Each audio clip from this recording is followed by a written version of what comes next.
I can't even brain this. Parents must step up. But it might not sustain. Trying to revamp the civil service, which everybody complains about.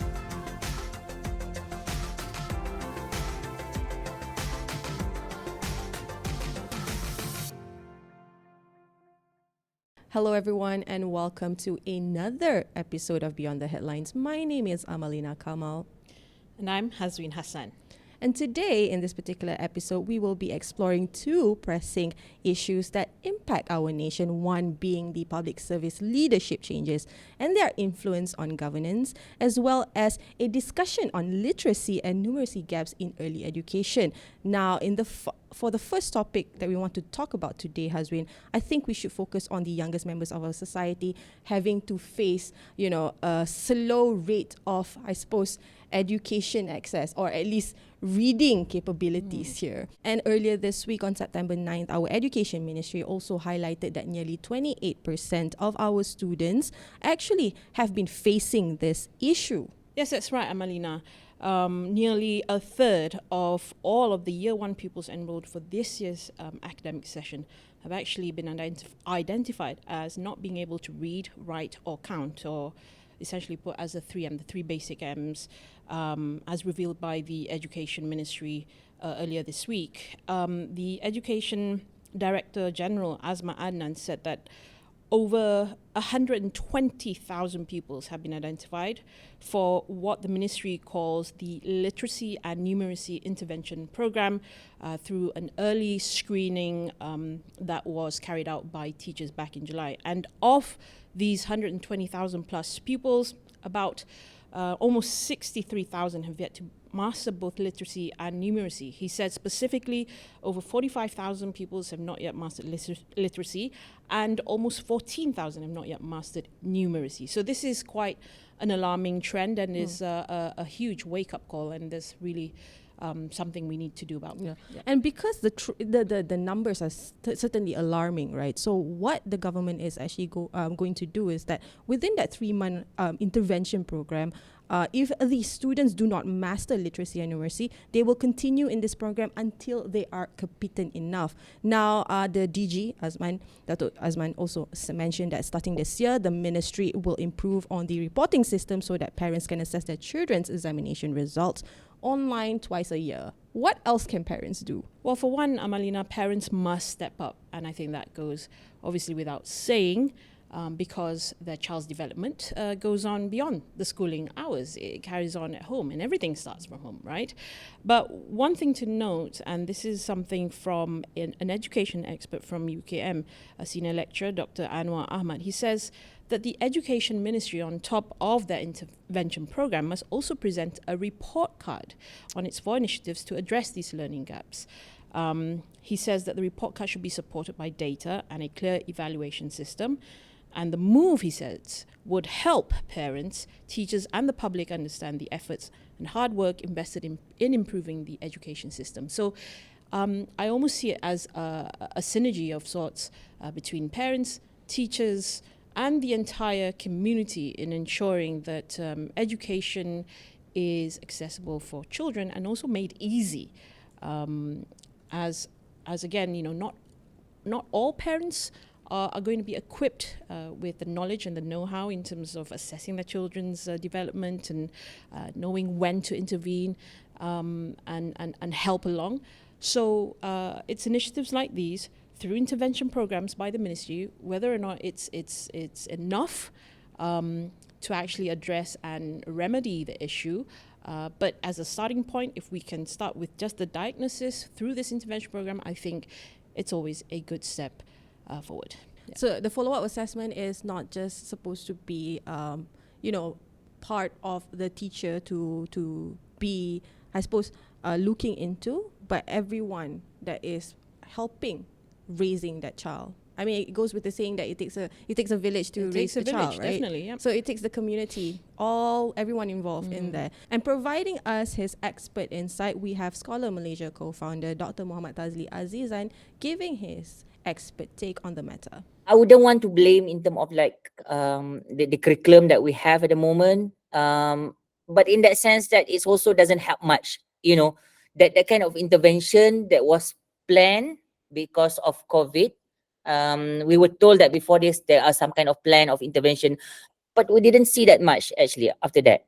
So that's the reason why I feel that it's just a spillover effects that that makes this children, when they grow, they enter the school and they are still struggling when the intervention is only planned for only 3 months. It's too short actually. And for that kind of intervention, you cannot see that much change actually.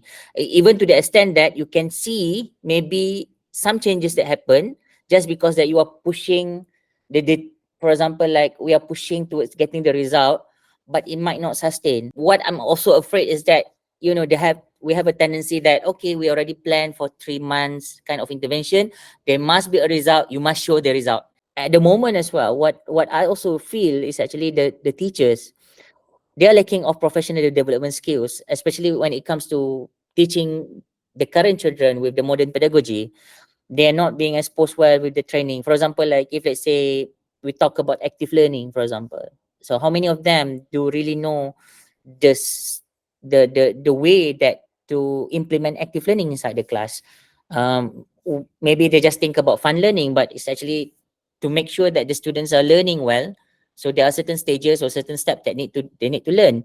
But the problem is, I believe this is also one of the things that is lacking in our teachers. Is actually the in terms of the budget for the training, the teachers are not, it's not properly. There is no structured plan of training for them, which also make me a bit scared about this kind of intervention. If let's say, unless the teachers are very well trained, then the intervention will work well.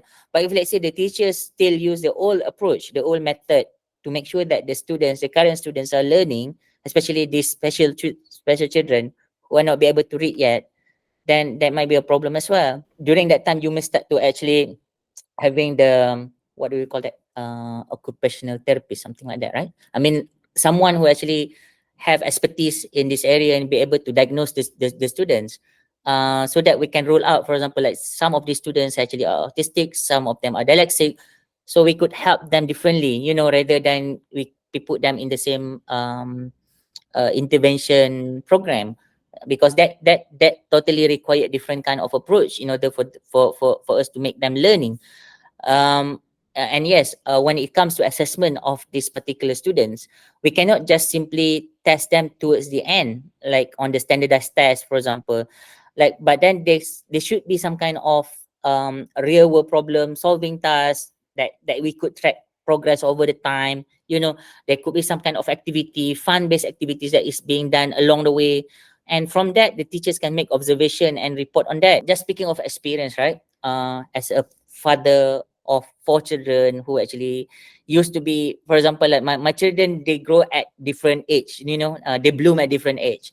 So I would say I'm not worried about them getting the content when they're at actually the primary school. But for me, the most important thing that they got at the primary school is, number one, is the learning skills. Of course, the foundational, literacy, numeracy, and so on. So this is very important for them.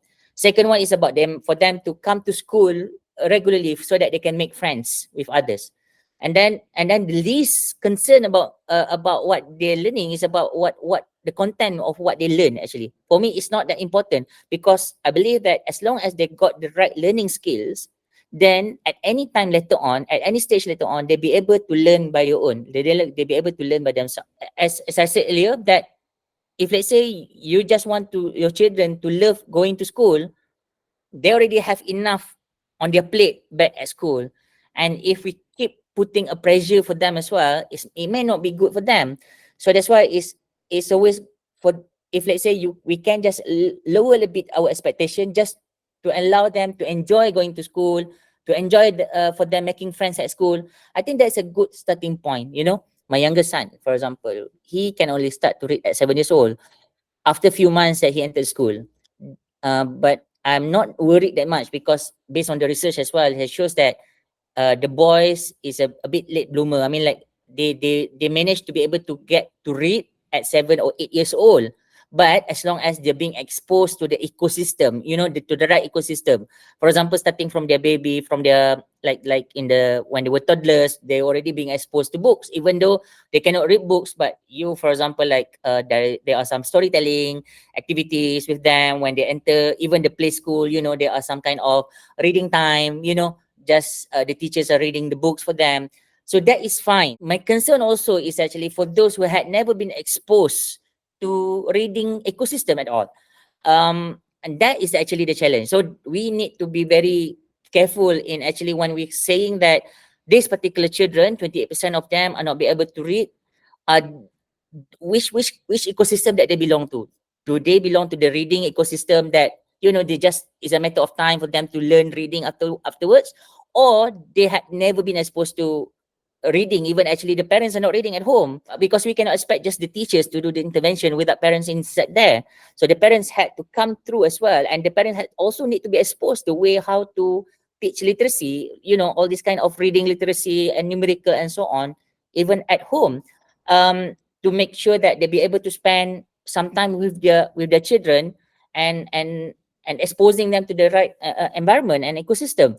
So with only that will allow our children to be able to love reading, to be able to love, counting, love mathematics, and so on. Now, moving on to our next topic of interest, the government recently announced a 12 changes in posting, if I'm not mistaken, and new appointments for senior government officials as Putrajaya intensifies efforts to reform civil service. Now, the Chief Secretary of the government, Tan Sri Shamsul Azri Abu Bakar, mentioned that he have additionally outlined 5 key areas to realize his vision for the civil service, termed as the Public Service Reform Agenda. Now, in his maiden address, Tan Sri Shamsul did say that as Chief Secretary, since assuming the role on August 12, he highlighted among the key areas that need to be upheld includes values of governance, human capital development, organizational development, service delivery, as well as empowering public-private synergy.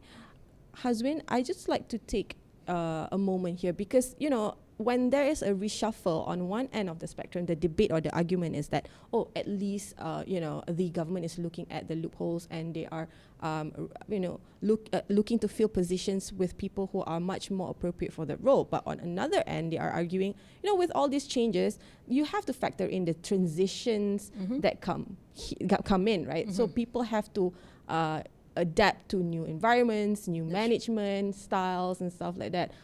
To what extent do you think this will affect policy sort of like continuation? Well, I mean, honestly, it's just a means to an end. And all of this reshuffling, all of this moving around, right? And ultimately, what this comes down to is actually just heeding the call of the Prime Minister, Datuk Sri Anwar Ibrahim, to enhance efficiency and effectiveness within the public sector. I think it comes at the right time, all this reshuffling and working around the ministries, making sure that the right people are put at the right posts, right? I guess in a way, some people have argued that the public sector now is quite large.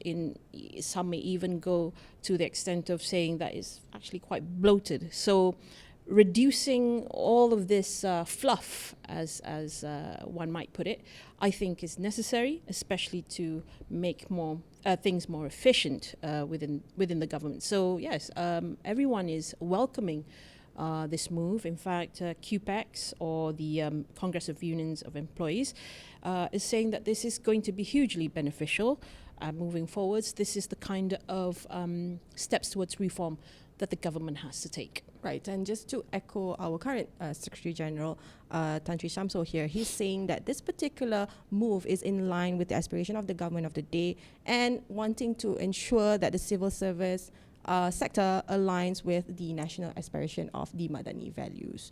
Now, we do have an expert take on this, and in terms of wanting to understand whether or not the frequent changes in top management might pose, policy continuity. And with that, let's cue to the Centre to Combat Corruption and Cronyism C4 Centre CEO Pushpan Murugiah's insights. Hazwin Hassan spoke to C4 Centre CEO Pushpan Murugiah. Number one, I want to talk about impact on policy continuity. There have been a few changes But how might these frequent changes in these top management posts affect policy continuity, especially in ministries dealing with critical issues like defense, agriculture, and health? Um, Basically, I think first of all, it's also important to put it out there that it's good to see the government is speaking a lot about governance, about accountability, trying to revamp the civil service, which everybody complains about. But I think there is importance in trying to have that conversation out there, and it's good that it's continuing. Now, just to put it out there as well, maybe just to share with the listeners, they also had a major reshuffling of KSUs last year in September, and which followed by a cabinet reshuffle in December. So I'm not sure this is another indication of potentially a cabinet reshuffle in December, but I think it's just to put it out there, have to just think about that as well. But I think, as you mentioned about the impact, it's difficult to gauge how much an impact shuffling can do. My question is to be asking is, how did the decision is made to have that reshuffling? For example, what criteria was used for this individual to be reshuffled to this particular ministry? I think that question is something we need to also think about, whether that would also impact on the policy continuation. Because if you have a totally different industry that has got no relationship and maybe have different kinds of interests or particular policies, and you move that person here, how it impacts on the continuity has got significant difference, you know. So I think the main criteria is to look at how was that engagement made, what criteria was used, what was the conversation used to ensure there was shuffling done properly. You know, it can't be just they took one guy and then they put in another ministry and then wrote, right? So there has to be some form of criteria. Maybe that criteria has to be shared, or at least share. I know it's the government discretion to decide who to put where, but I think for C4 there has to be a threshold where it comes for public policy. People in the higher echelons, at least you do have to share a little bit of what is the condition or what are the criteria. Not just say that, or these are the reasons. Just explain a little bit why the experience here could have helped in this industry. So that kind of conversation will have some form of confidence and also helping building the confidence as well. So in that context, I want to raise out in terms of impact, you need to look at why they were placed there, how they were placed there, the rationale of choosing them to actually put in that particular position. If not, it's difficult for us to say how you impact policy because it's too short of time. And bear in mind, the whole government machinery is so huge. By shifting one person, how much impact it can have is difficult to say. Well, that's my honest opinion. Too short of a time frame to look at it. But I think more importantly, what can be done before that to bring the correct person in there who can balance out the continuity and fresh, innovative changes. So that's important for me. Do you think that there should have been more transparency when it comes to, as you mentioned, credibility for why this person was moved to this ministry and reappointed as this Secretary General? Should there have been more transparency before? Yeah, I think there should. I think the key calling is to generally is to have the entire civil service be more transparent. Of course, issues of defense, nature of equipment, that can be, of course, a bit of national interest, national security issues. But technically, the idea of concept of transparency should be embedded in the entire civil service. By extension, therefore, any appointment to top civil servants position, there should be some form of transparency as well.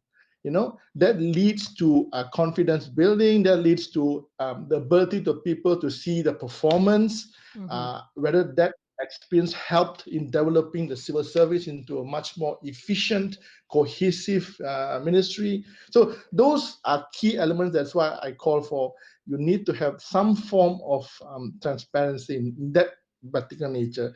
Even for GLC cases, top performance, top CEOs, we need to call them and say, what is your criteria for appointing them to be top for GLC? So, that is out there for us. Right. Yeah.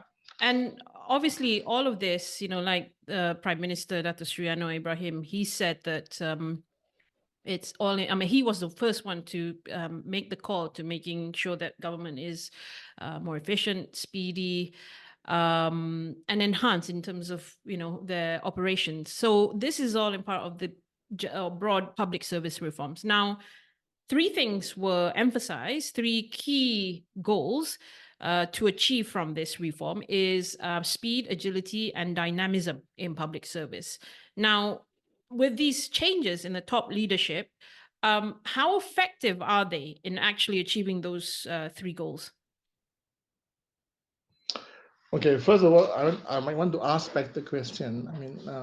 How do we define dynamism? Okay. What is the criteria to be defined that is dynamic? What is about agility? What do you mean by agility? Is it shift in policy, shift in DASA, or shift in activities? So there's a lot of things that we need to also lay down when we say this kind of nice sound, good words. Now, if you're talking about speed, is it the speed of transfer between one KSU to another KSU? It looks like that's the case now. But then again, we need to properly define what are those criteria. In terms of getting public service reforms, in terms of the key elements looking for, I think what is important also is to look at an institutional basis for some of such reforms. By shifting KSUs alone may not actually create that momentum to have an entire ministry structural change. So things like an ombudsman could also help to provide that independent agency that triggers structural, procedural reforms to better provide service delivery to the public. So I think the reform could also come in that form of reforms, not specifically moving of KSUs or moving of course, it's a good practice to rotate staffs at certain areas, but again, it requires a larger structural change to get that keyword, the reform, that actual reform the civil service to take into effect.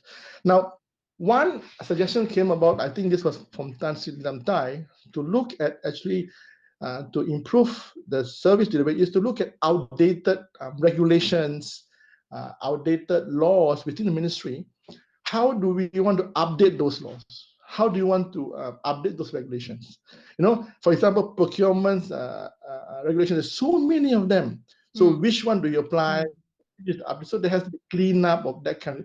Those, I think, are also significant kinds of reforms that will give impact to service delivery, regulations, procedural impropriety, will have impact on those areas. So saying just transferring KSUs to one department another, I don't think it will really help. It may trigger some form of discussion, maybe a very dynamic KSU comes into a new ministry, he's young, he's fresh, he wants to change. Perhaps there can be some movement there. But overall, you still need more to have that kind of effective reform, like in my opinion, I think. As I mentioned, if there are sensitive positions within the ministry that is prone to risk assessment of corruption, then rotation is a basis. But if the ministry under a particular individual is running well, there is good KPIs monitoring, there is good delivery, the output is able to be justified, public can see there's tense improvement, why change? One question. Okay. So if you say you want to bring his experience after he has reformed the ministry to another ministry, that is justified. Because by saying that this ministry under his leadership has seen so much of reform, so much of changes, and the public has given a thumbs up to all his reforms, then you bring him to another ministry to effect the same change, then that reshuffling has some justification, some logic behind that, you see. So that's the difference. So still on the different, the change up here. Do you think there are any ministries in particular from the 12 ministries that have been, given this new directive to change, that have underperformed, and this is why, these change, they are having to make these changes? You're really putting me in a spot in here to call out I'll- any of the ministries dangerous to me. No, I really cannot say how much of improvement they are or what ministry is doing well or not, because to be honest, like I sometimes we engage with the ministries, we as CSOs or individual or the publics, sometimes we don't see the difficulty that's faced by ministers themselves. Let me give a very good example. People in immigration, we always say, oh, they are being paid bribes, that's why people can bring the foreign workers, okay? But do you know sometimes it's not bribe, it's because of fear of bodily harm, because these are industry that is highly intervened or usurped by syndicates, criminals, triads, gangsters, yakuzas. So when they have captured an officer, that is not through money but through fear. If you don't let these people go through, I know where your family lives, where your child is schooling. These are conditions that put a person where they have to follow, So again, whether they are performing well is difficult for us to say, because we don't know what's happening inside these ministries. They have their own problems, their own issues, and they don't even have sometimes the avenue to say it out or share those concerns. So that's why we can't see. Even then, we don't have a system where we allow public to give feedback in terms of performance. There is no monitoring evaluation mechanism for public to say, okay, this ministry has improved by this standard, these pillars. So we don't have that kind of framework to gather information back, to have a clear-cut look at which is doing well, what needs to be improved. We don't have that culture at this point in time, in terms of having that feedback. So it's difficult for me to say who is doing well, who has done well. So is this reshuffle half-baked then? Personally, I think I wouldn't use the word half-baked. I think that is an attempt to try to shake things up, to create some form of a catalyst for reform or for discussion, of a conversation. But in terms of impactness wise, I don't really think you will make significant impact in terms of what we want from the civil service, or even in terms of anti-corruption measures as well. Now, so it's a step in the right direction, right, is what you're saying. So we have taken that first step. Now, what are in the near future, the most imminent challenges that we're going to see being faced by these new appointees from having, making the transition? So what are the first few challenges that you think might prop up for them? I think basically, the key will be the ministries itself. Now, there's so many ministries, and each one has their own punca kuasa, their own laws, their own regulations, which have been there for many, many. Now, it takes lawyers to go through law, the acts, to understand how the mechanism works. So for a new KSU to come in here and to really know everything on the spot, it's going to be a near impossible task. So you will rely heavily on the civil servants who have been there for many, many years, and they have to rely heavily on what their input is. So in that context, the challenges can be mitigated by having casual conversations with your new ministry. But I think the key is to understand they will have difficulty in trying to understand the punca kuasa, the law, the regulation which they already have in place. Challenges within the ministry, or the nuances or the difficulties that is not commonly known. Only the minister themselves know. He needs to learn that, needs to understand that. And also the many discussions that have been ongoing for many years on the reforms of that particular ministry. So each ministry have got certain nuances where they have to particularly look at this particular area to make reforms, which may differ from environmental ministry, from a digital ministry. So all these are nuances which the new KSU has to get to know very quickly in order to firstly understand the challenges, then innovate and make implementation changes to improve. So it's a process that needs to be taken into account in trying to look at the challenges. Now, the other one also you must consider, so sometimes a CSU might bring his approach or his principles or his standard from a different ministry to a new ministry. Let me give you an example. Someone from KDN who's always been taught or believed to have secrecy as a component in the ministry, okay, home ministry. Now you bring him to a situation where there's a unity ministry. So where you need to open dialogue, open discussion, conversational discussion, open, everything is open up to discuss. Then how does he change his mindset from a very close, secretive, national security issue to, hey, I need to start talking to everybody now and sharing everything. So again, that he himself has to make a mindset shift as well in terms of his own principles. So again, those are some of the things I think it's important to realize. And also sometimes you can't really say you change your disposition in 1 year, I need to do all this. So they also have to consider those factors as well. Okay, now moving on to another key emphasis from this reform reshuffle exercise is to prove, loyalty and governance, right? Or loyalty primarily to the king and the country. It has been emphasized as part of this exercise. So through this reform or this step towards reform, how does this principle of loyalty intersect with a governance efficiency, for example, and effectiveness in the context of public service leadership? I think it's also important to state first out front that every civil servant has to pledge loyalty to the king and also to the country. But I want to get the conversation out there is we also need to have another key component that they need to look at as in terms of accountability that will help to improve the governance or the operation of sales, is to think of the public, the general citizen of Malaysia having a right over civil service business or the business of government. Because we always forget the biggest consumer, the biggest user, the biggest complainant are the public.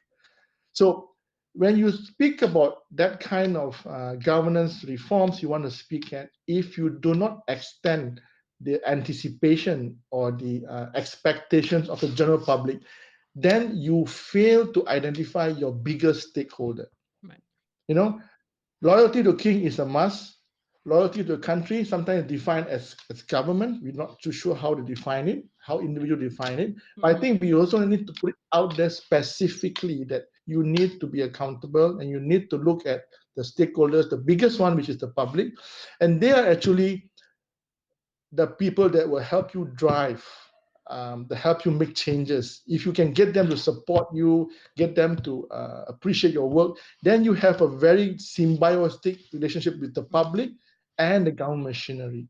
So I think that is important just to put it out there in terms of getting a reform for that kind of governance structure. Okay, so essentially holding people in power to account, holding these people to account, right?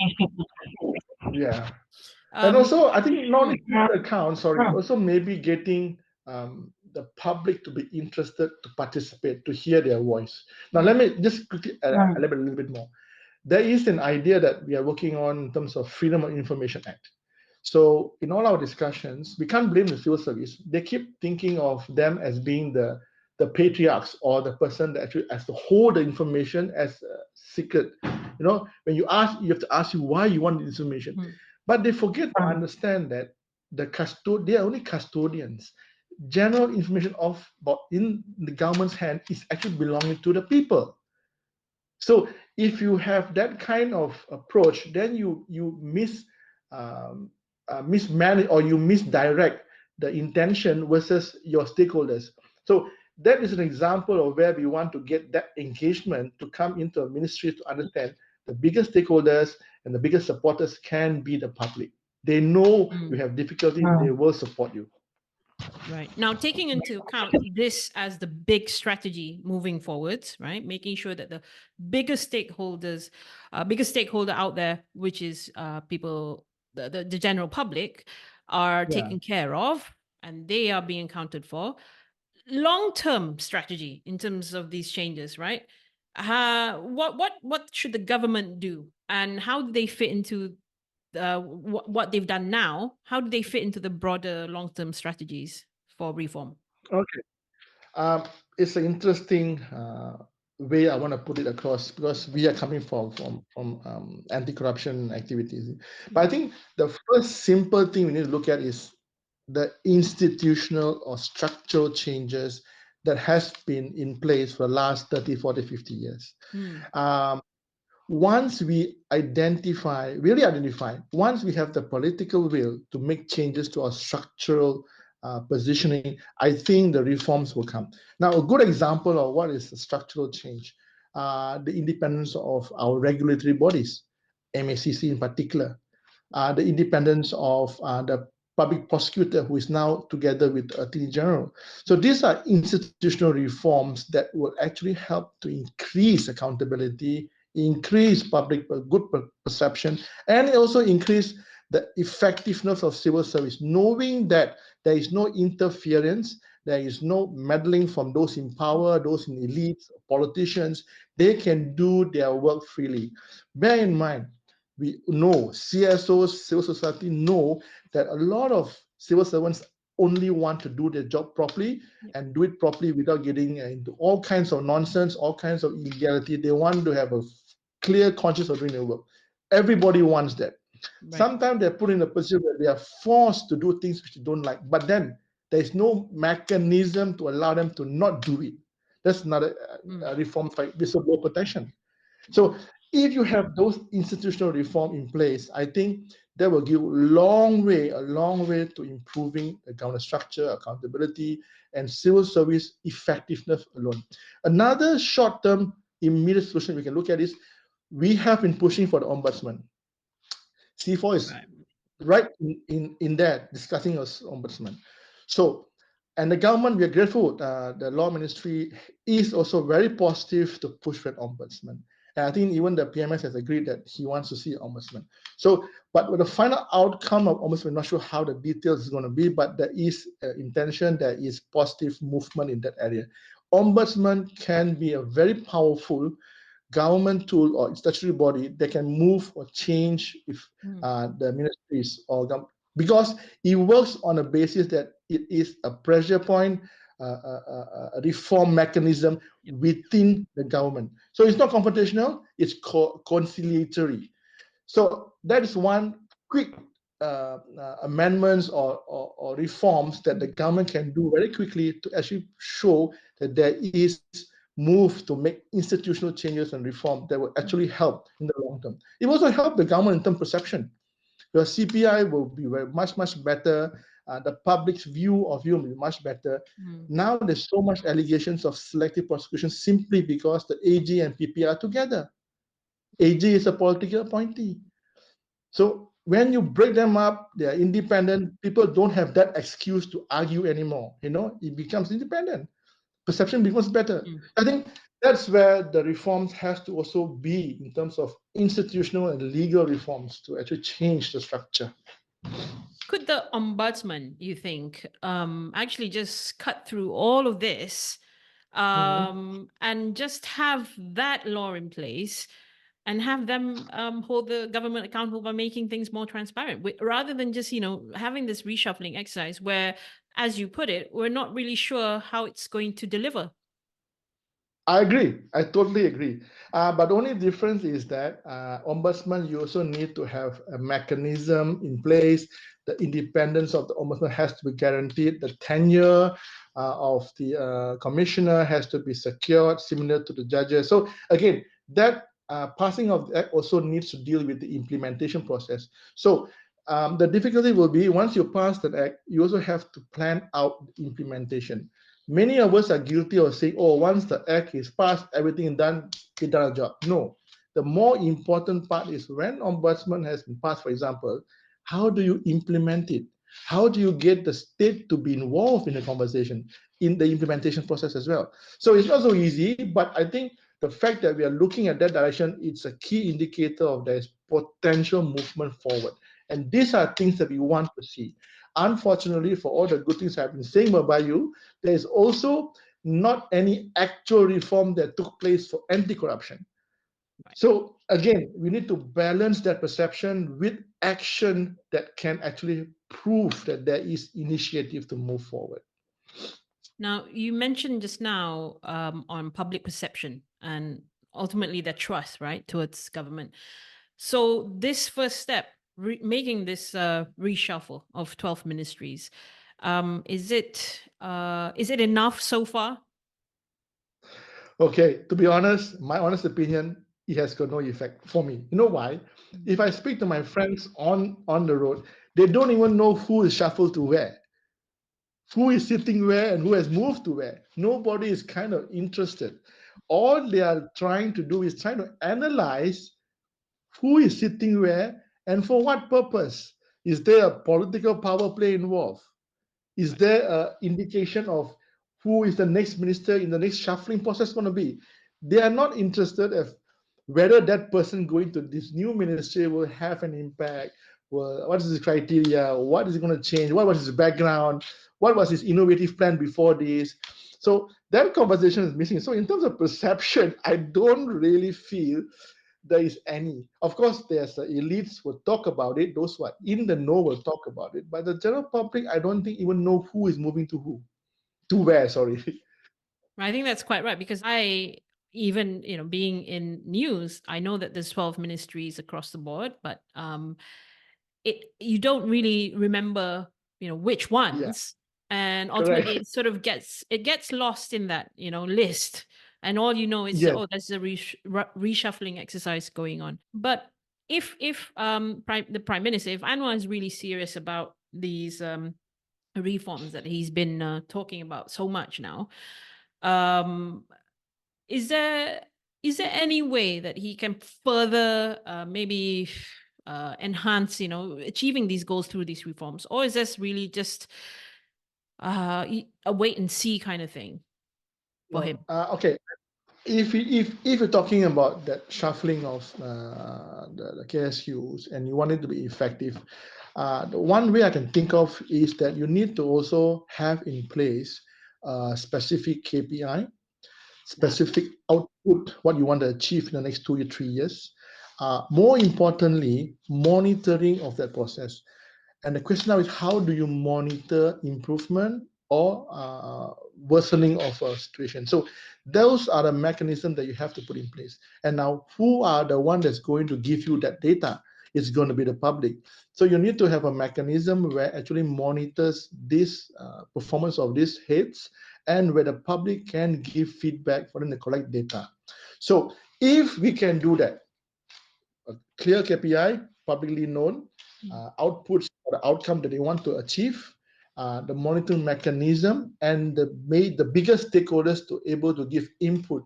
I think then you can see where the KSU will be more serious in trying to follow up, getting things done, are more in touch with the conversation among his staff. If not, if there's no indicators, there are no ways to monitor the improvement or the development or the reforms. I mean, how is it going to be held accountable? You can't. Yep. You really can't. It's just going to be word of mouth. Oh, he's been a very good boss. He's done this for us. But you can't see the impact of any suggested reforms or innovations. So Pushpan, we're almost at the end of this chat now. Just to conclude, you've said a lot about how to sustain this, to make sure the reforms happen, there must be feedback. So can I just get one final answer from you? Without the feedback, especially from the public, the largest stakeholder here, this reshuffle exercise is pointless. Is it? I would say that it doesn't serve the bigger picture. It doesn't serve what we want in terms of reforms for a better civil service. All right. Thank you so much. Thank you. So that's our C4 CEO, Pushpan Murugiah. Thank you so much again for making time for us on Beyond the Headlines. Thank you so much for having me again. Right. Hope to see you soon again. And I believe that the discussion will continue as we relook at how our civil service will perform in the next few months. Now, moving on to our last topic of interest, we want to touch on the recent breaking news that was announced, or at least was reported yesterday. A total of 402 children were rescued in a police raid on 18 charity homes around Selangor and Negeri Sembilan on Wednesday. Did you catch that, Hazwin? Yes, I did. It's actually 20 homes in total in both Selangor and Negeri Sembilan. So yeah, 18 of those homes were in Selangor, including in Rawang, and there was one in Puchong. And I clearly remember sending our reporter, Austin Camions, to the home in Puchong on Wednesday to get more of a ground coverage. I forgot to mention here, because the victims here comprises of like 201 boys and 201 girls aged between 1 to 17 years old, and they were suspected to be victims of neglect as well and abuse. And the allegations here are very, very serious. And it seems to me that apparently the scale of this particular, I suppose, tragedy, or at least devastation, right, is an ongoing one. I think it's been fostered for years, if I'm not mistaken. And I'm not too sure to what extent, if whether or not more boys and girls are still, affected by this. Now, Inspector General of Police Tan Sri Razaruddin also said that, during Ops Global, which is what the operation is called, the police also arrested 171 individuals, including teachers, dormitory supervisors, and chairpersons of institution. Now, this is very concerning. Sickening is what it is, really. These teachers, they are actually ustads, some of them, caretakers, and or at least they disguise themselves as the religious sort of scholars or teachers, right? To kind of be closer to whoever they're abusing. Yeah, and it's all in that mix of over 170 people who were arrested from these premises. And the police actually revealed, Amalina, that the homes raided on Wednesday are all linked to the Global Ikhwan Group, or more commonly known as GISB. This was confirmed by the IGP himself, Tan Sri Razaruddin Hussein, when we contacted him on Wednesday. So GISB, it's a Muslim conglomerate. They've been in the news for quite a bit. They've got assets totaling around over 325 million ringgit globally.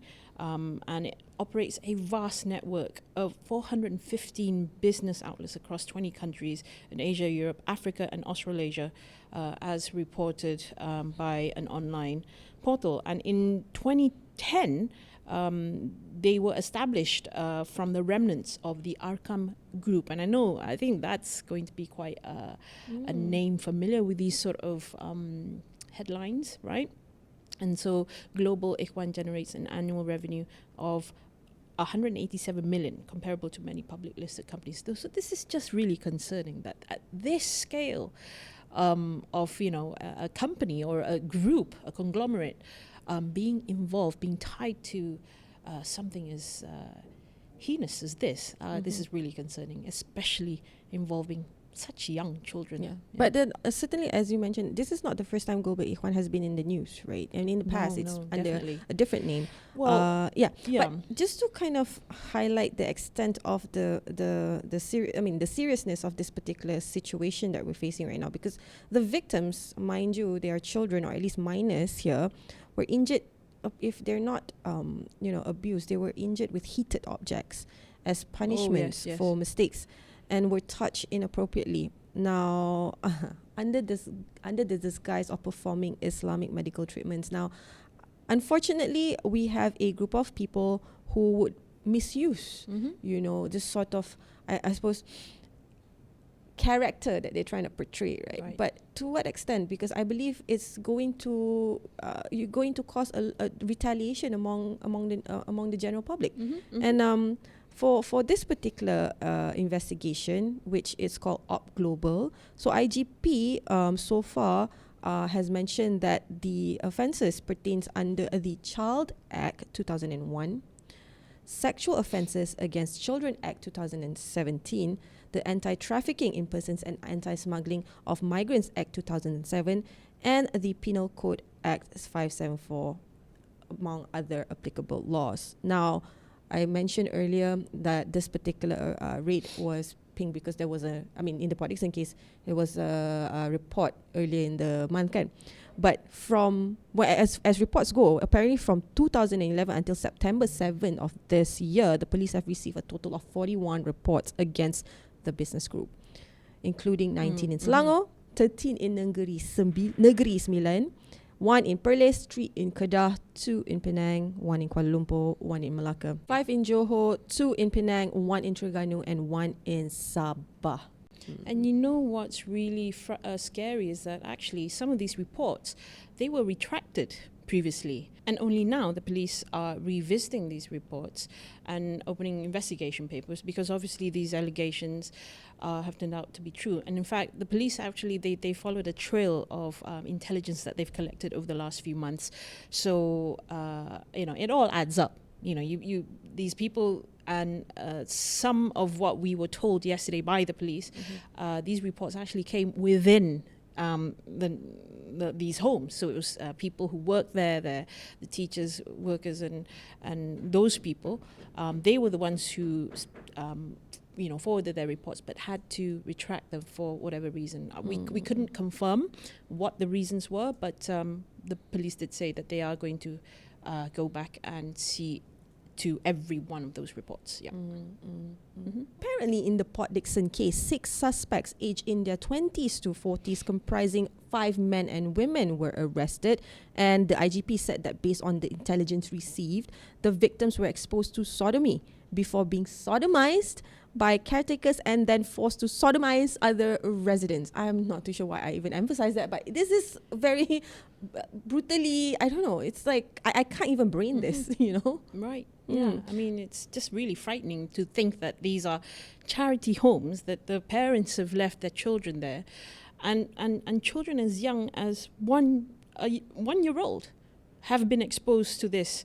And have been alleged victims of sodomy and abuse. And the group apparently that's allegedly being abusing these children are also believed to have used the children and religious sentiments, as I mentioned, to solicit sympathy and get donations. I suppose that's how they get by. And modus operandi, definitely. Yeah, and the extent of the arrests, right?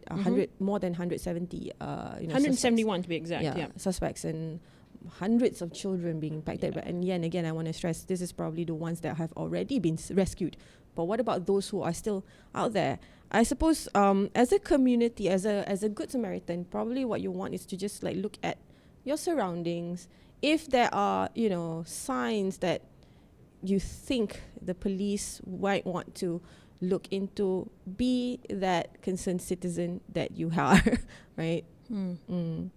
Anyway, that's all that we have for this particular episode.